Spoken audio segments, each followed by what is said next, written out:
Hello दोस्तों, जैसा कि आप लोग ये देख पा रहे हैं कि आज के क्लास में हम लोग ट्रिगोनोमेट्री के बारे में जानेंगे।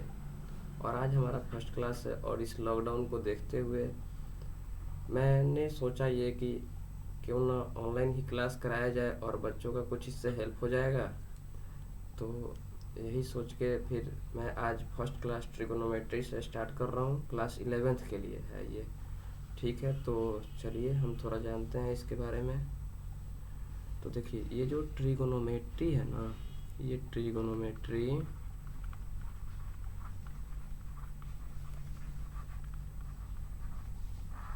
जो ट्रिगोनोमेट्री आप लोग देख रहे हैं, ये ग्रीक के दो शब्दों से मिलकर बना है।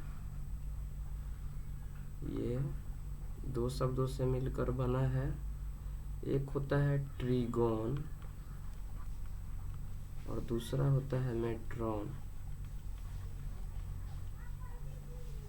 ट्रिगोन का मतलब होता है, ट्री का मतलब 3 और गोन मतलब भुजा, यानी कि 3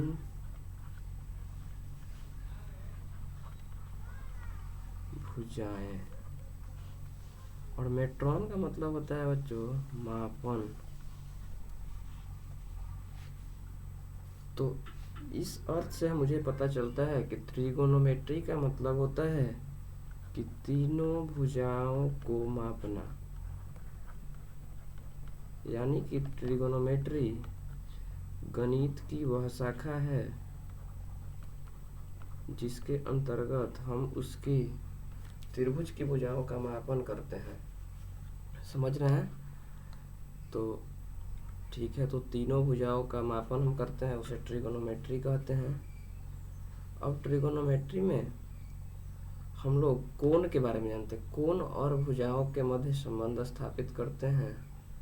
तो हम ये जानेंगे कि कोण जो है, कोण क्या कहलाता है। कोण के बारे में जानेंगे हम लोग। तो कोण लिख लीजिए। और कोण की परिभाषा जानने से पहले थोड़ा सा हम इसके बारे में जान लें। ये देखिए, हम एक किरण बना रहे हैं। किरण समझते हैं आप लोग? इसका एक अंत बिंदु हो गया और दूसरा ये अपना अनंत तक जाएगा। तो इसका प्रारंभिक बिंदु ये हो गया। इसके परितः घुमाने से कोण का निर्माण होता है। तो इसके परितः हमने इसको घुमाया और यहाँ पे ला दिया। तो ये जो बना ना, ये यहाँ पे, यही क्या है जी? इसका नाम है कोण। लेकिन बच्चों, हम ऊपर तो घुमा दिए, तो फिर नीचे भी तो घुमा सकते हैं। तो अब देखिए, अब हम इसको क्या किए, एक बार नीचे घुमा दिए, तो ये भी तो कोण हुआ। लेकिन जो ये है, जो ऊपर की ओर जा रहा है, इसको हम बोलते हैं धनात्मक कोण।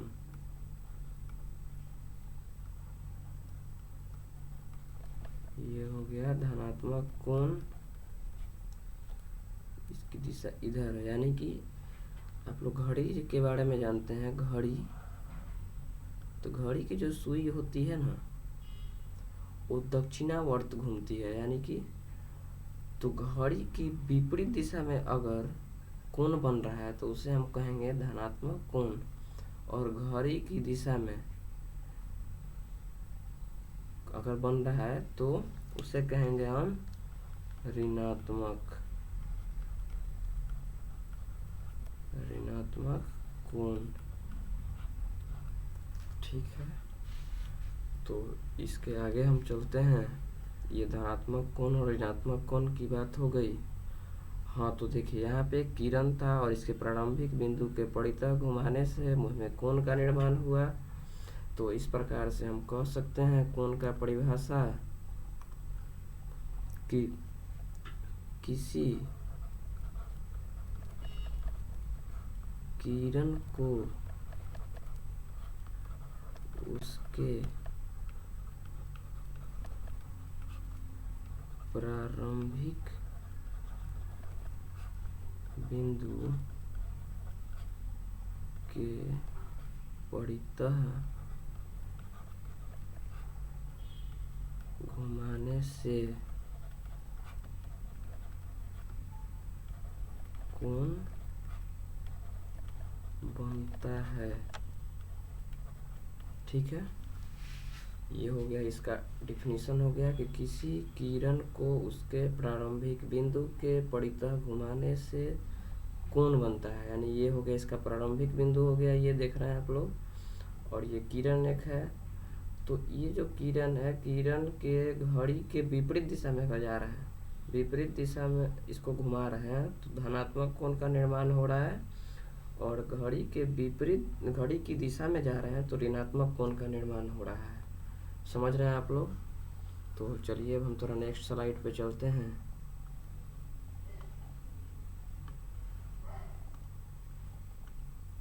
चलिए हम नेक्स्ट स्लाइड पे चलते हैं, और उसमें हम लोग जान रहे थे कि कोण दो प्रकार का हो गया। एक कोण जो था, कोण का प्रकार, तो कोण कितने प्रकार का था? दो प्रकार का। इसमें जो पहला था धनात्मक कोण,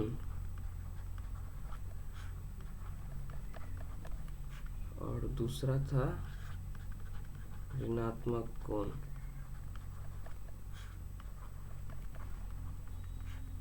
धनात्मक कोण का मतलब हो रहा है यहाँ पे घड़ी की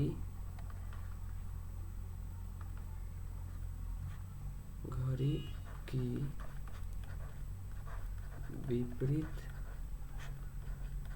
दिशा में बना कोण। और ऋणात्मक कोण का मतलब हो गया घड़ी की सुई की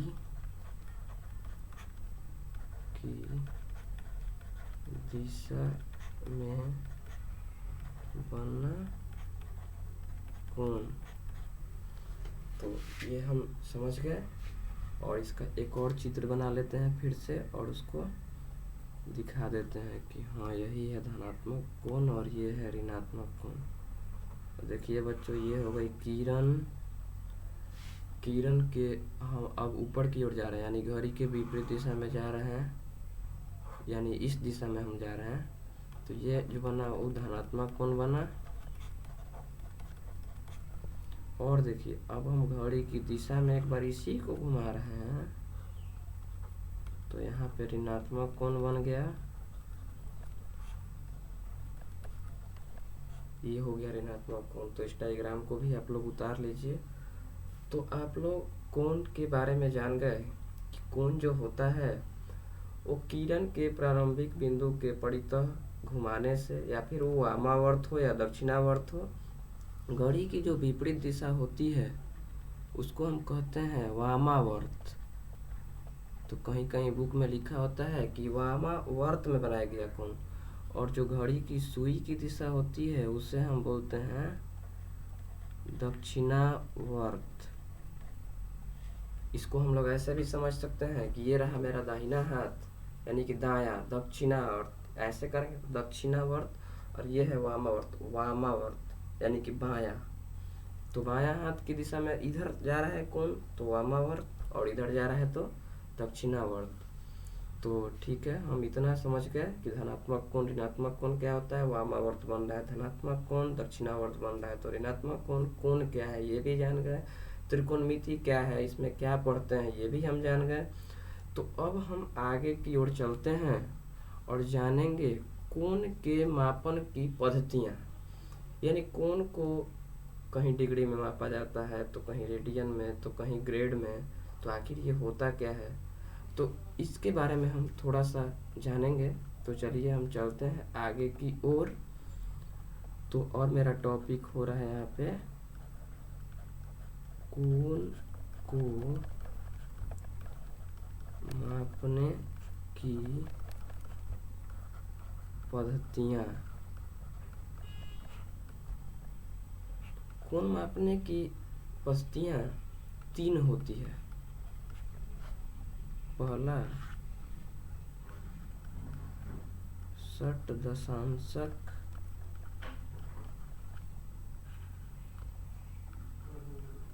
पद्धति, इसको इंग्लिश में सेक्सागेसिमल मेथड कहते हैं। दूसरा होता है शतांशक पद्धति, इसे बोलते हैं सेंटिसाइमल मेथड।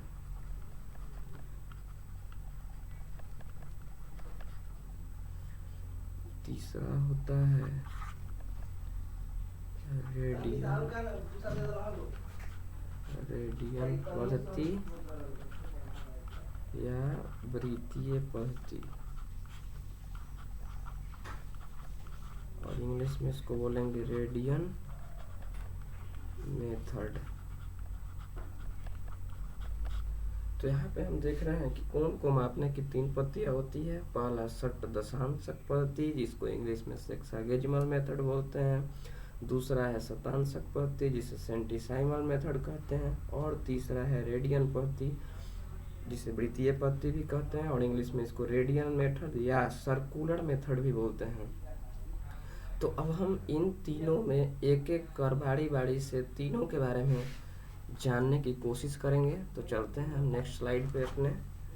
और हम लोगों का जो पहला था,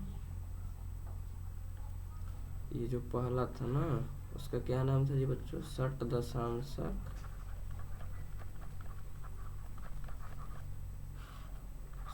दशांशक पद्धति। इस पद्धति के अंतर्गत इस पद्धति में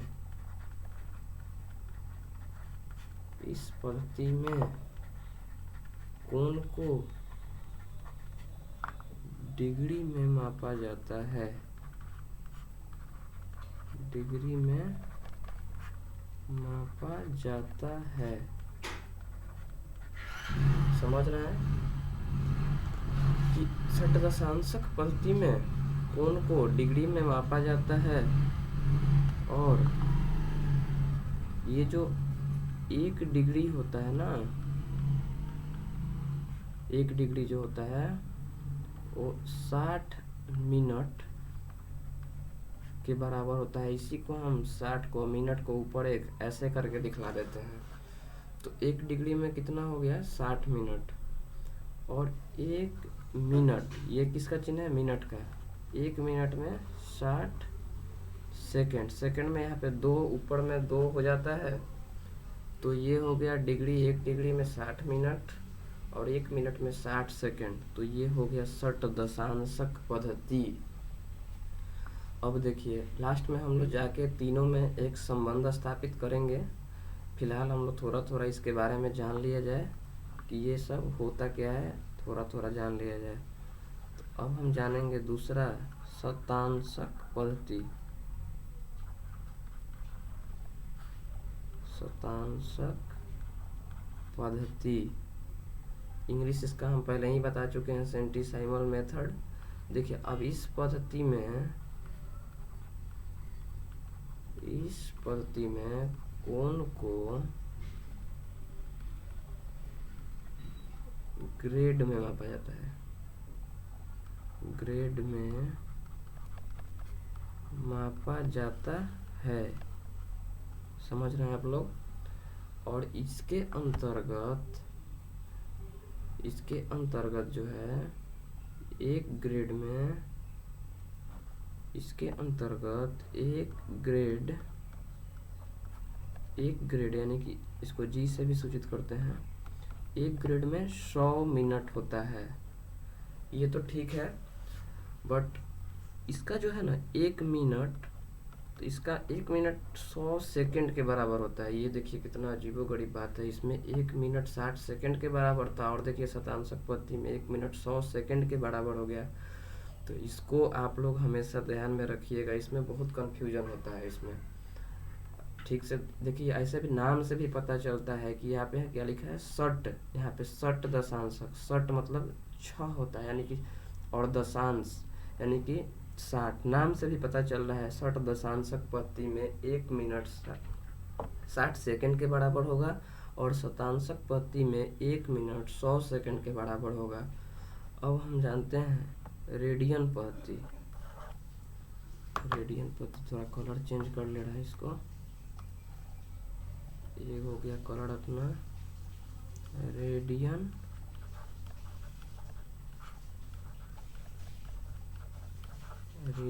पद्धति। तो ये हो गया हमारा रेडियन पद्धति। इसके अंतर्गत इस पद्धति में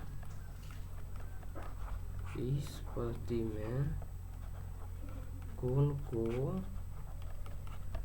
रेडियन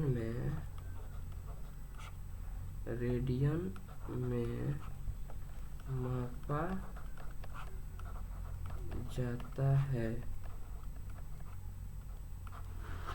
जाता है।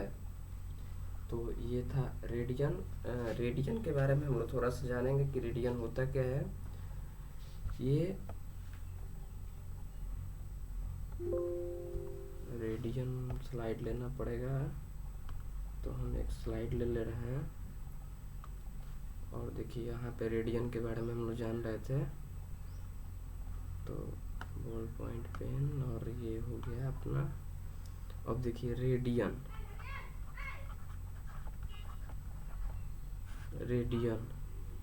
पता है रेडियन को दर्शाया कैसे जाता है। मान लीजिए यहाँ पे थीटा एंगल बन रहा है ना, इसके ऊपर सी लगा दीजिएगा ना, तो इसी को बोलते हैं रेडियन। थीटा रेडियन लिखने के लिए ऊपर में सी लगाया जाता है, छोटा सा सी ऊपर में लग जाएगा, इसको बोल देंगे रेडियन।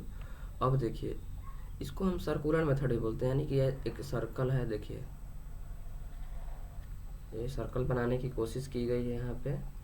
और देखिए इसका ये क्या हो गया, ये सेंटर हो गया, समझ रहे हैं।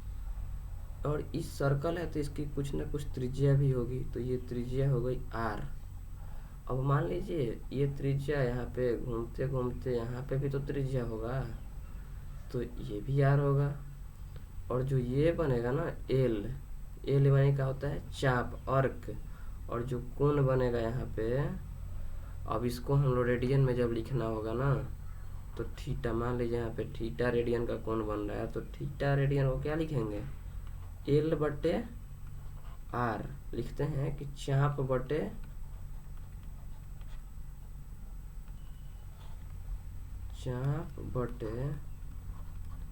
त्रिज्या। समझ रहे हैं। इसको हम लिखते हैं चाप बटे त्रिज्या। अब देखिए ये हो गया चाप बटे त्रिज्या, लेकिन हम एक रेडियन का परिभाषा जानेंगे कि ये एक रेडियन जो है, एक रेडियन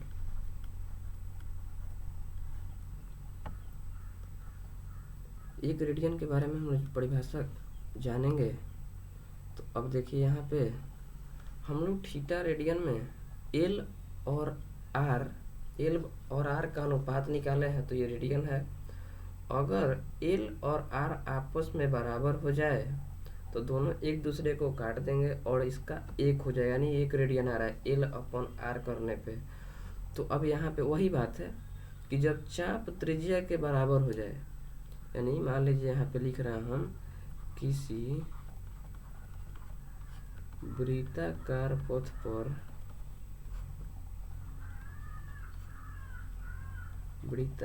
पथ पर त्रिज्या के बराबर चाप द्वारा केंद्र पर जो कोण बनता है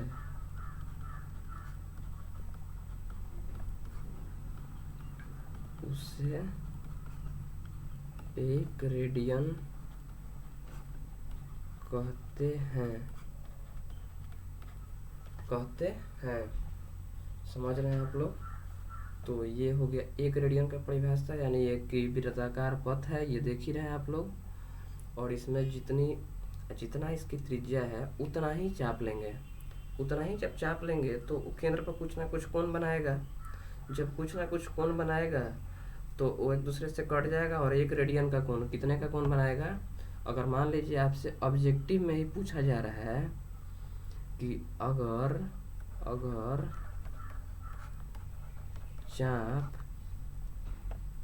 चाप जो है वो त्रिज्या के बराबर हो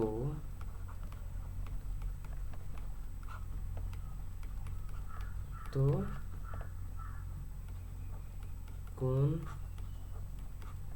का मान डैश होगा। मान लीजिए ये आपसे कहा जा रहा है, तो हम अभी जस्ट थोड़ी देर पहले आपको बता चुके हैं कि जब त्रिज्या चाप के बराबर हो तो चाप बटा त्रिज्या एक काट देंगे एक दूसरे को, यानी सेम है। तो जैसे मान लीजिए कि यहाँ पे 2 है और नीचे भी 2 है, तो एक दूसरे को ये काटता है, वैसे ही चाप और त्रिज्या बराबर है तो एक दूसरे को काट के कितना देगा आंसर, 1। इसका आंसर इसका कितना हो जाएगा, 1 रेडियन। यानी कि अगर चाप त्रिज्या के बराबर हो तो कोण का मान 1 रेडियन होगा। मैं आशा करता हूँ कि आप लोग समझ गए होंगे। अब देखिए, अब होता क्या है ना कि हम लोग कोण की पत्तियाँ जान गए कि 3 पत्तियाँ होती है, ठीक है, होती है। पहला पत्ती था 60 दशांशक पत्ती, जिसको सेक्सागेजिमल मेथड बोलते हैं, और उसके अंदर हम कोण को डिग्री में मापते हैं। तो डिग्री में मापते हैं और उसके अंतर्गत जो 1 डिग्री होता है वो 60 मिनट के बराबर होता है और 1 मिनट 60 सेकंड के बराबर होता है। उसके बाद हम लोग पढ़े थे सेंटीसाइमल मेथड, जिसको हिंदी में शतांशक पत्ती कहा जाता है, और इसके अंतर्गत कोण को ग्रेड में मापते हैं और 1 ग्रेड 100 मिनट के बराबर और 1 मिनट 100 सेकंड के बराबर होता है। ये हम पहले ही जान चुके हैं। कन्फ्यूजन वाली बात यह है कि 60 दशांशक पद्धति के अंतर्गत 1 मिनट 60 सेकंड के बराबर होता था और शतांशक पद्धति में 1 मिनट 100 सेकंड के बराबर होता है। तो इसको आप लोग ध्यान में रखिएगा। और अगला मेथड हम लोग रेडियन मेथड, या उसको सर्कुलर मेथड बोलिए, हिंदी में रेडियन पद्धति बोलिए, वृत्तीय पद्धति बोलिए, उसके बारे में हम लोग जाने। उसके बारे में हम लोग जाने तो हमको पता चला कि उसके अंतर्गत कोण को रेडियन में मापते हैं और रेडियन को दर्शाने के लिए कोण के ऊपर सी लगाकर उसको प्रदर्शित किया जाता है। तो ये हो गया हमारा कि कैसे सूचित करते हैं उसको। अब हम जान रहे थे कि थीटा, आखिर ये रेडियन आया कहाँ से। तो किसी वृत्ताकार पथ पर उसकी अगर त्रिज्या मान के चलिए कि आर है, चाहे कुछ भी, और उसके अंतर्गत जब कोई गति कर रहा है कोई पिंड, तो कहीं ना कहीं आगे जाएगा, तो फिर आगे जाएगा वहां पे भी तो आर होगा, तो आर हो गया। और उसके द्वारा अब चाप बनाया, कुछ ना कुछ दूरी तय की, यानी कि चाप बना रहा है वृत्तीय पथ पर, उसके द्वारा जो केंद्र पर कोण बन रहा है उसको क्या बोलेंगे, रेडियन। यानी किसी वृत्ताकार पथ पर किसी पिंड द्वारा उसके द्वारा तय की गई दूरी, यानी उसके द्वारा तय किया गया चाप के द्वारा केंद्र पर बनाया गया कोण जो है वो रेडियन में माप रहे हैं। और इसका ये हो गया, इसका क्या बोलते हैं, formula, theta radian L upon R. L मतलब चाप, आर मतलब त्रिज्या। तो ये हम लोग जान गए। लेकिन अब 1 रेडियन, इसका परिभाषा हमेशा आपको मिलता है कि 1 रेडियन आखिर क्या होता है। तो 1 रेडियन कुछ बहुत बड़ी बात नहीं है, हम लोग चूंकि पहले से जान चुके हैं कि ये थीटा रेडियन जो है चाप बटा त्रिज्या होता है। और देखने से भी लग रहा है कि अगर चाप और त्रिज्या आपस में बराबर हो रहा है तो ये एक दूसरे, ये काट देगा और काट के इसका 1 रेडियन हो जाएगा। यानी किसी वृत्ताकार पथ पर त्रिज्या के बराबर चाप द्वारा केंद्र पर जो कोण बनता है, जैसे देखिए यहाँ पे चित्र हम बना रहे हैं फिर से एक बार। मान लीजिए कि यहाँ पे इसका केंद्र हो गया, थोड़ा फोटो पे मत जाइएगा आप लोग। मान लीजिए कि इसकी त्रिज्या 2 है, अगर ये 2 है ना, तो इस पे जो चाप बनाएगा, इस पे मान लीजिए कि यहाँ पे ये 2 हो गया, ये भी, और ये पहले ही से 2 है ये त्रिज्या। अब देखिए, तो इसके द्वारा जो केंद्र पर कोण बनेगा ना, जो देखिए 2 और 2 है चाप इसका, तो इस कोणवा कितना बनेगा, 1 रेडियन का। आप लोग समझ ही गए होंगे कि हाँ 1 रेडियन क्या हो गया। तो अब हम इन तीनों पद्धति में, एक में हम लोग डिग्री में मापते थे, ग्रेड में मापते थे, एक में रेडियन में मापते थे, तीनों के मध्य अब हम एक संबंध को जानेंगे। तो ठीक है, संबंध को जानते हैं, उसके लिए एक स्लाइड ले लेना यार। अब देखिए, तीनों के मध्य एक संबंध होता है। अच्छा देखिए, यहाँ पे रेडियन को हम थोड़ा देर के लिए इसमें करने के लिए हम इसको आर लिख रहे हैं, ग्रेड को जी लिख रहे हैं, और डिग्री को समझ में आ जाए उसके लिए हम इसको डी लिख रहे हैं, ठीक है। तो अब देखिए आगे, 2 मिनट रुक जाइए, 2 मिनट रुकिए ना। हाँ, अब देखिए अभी दोनों में ये सब में संबंध हम निकाल रहे हैं। तो यहाँ पे देखिए 2r/पाई g/100 d/90 ये होता है संबंध, और एक दूसरे को बदला जा सकता है इस संबंध के द्वारा। अब देखिए मुख्यतः जानने वाली बात यह है कि डिग्री को रेडियन में बदलने के लिए π/180 से गुना करते हैं। तो क्यों गुना करते हैं? देखिए इसके थोड़ा सा याद करने का तरीका हो गया। ये जो पाई है, पाई यानी कि रेडियन में होता है, तो रेडियन में ही बदलना है, तो पाई को ऊपर रख रहा है। और देखिए अब रेडियन को डिग्री में बदलना है, रेडियन को डिग्री में बदलने के लिए 180/पाई से गुना करते हैं। यानी 180 डिग्री में है और रेडियन को डिग्री में बदल रहे हैं, तो 180 ऊपर रहेगा। बस ये ध्यान में रखिएगा कि डिग्री को रेडियन में बदलना है तो π/180, रेडियन को डिग्री में बदलना है तो 180/पाई से गुना करेंगे। चलिए आज के लिए इतना ही रहने देते हैं, फिर कल आगे की चर्चा करेंगे।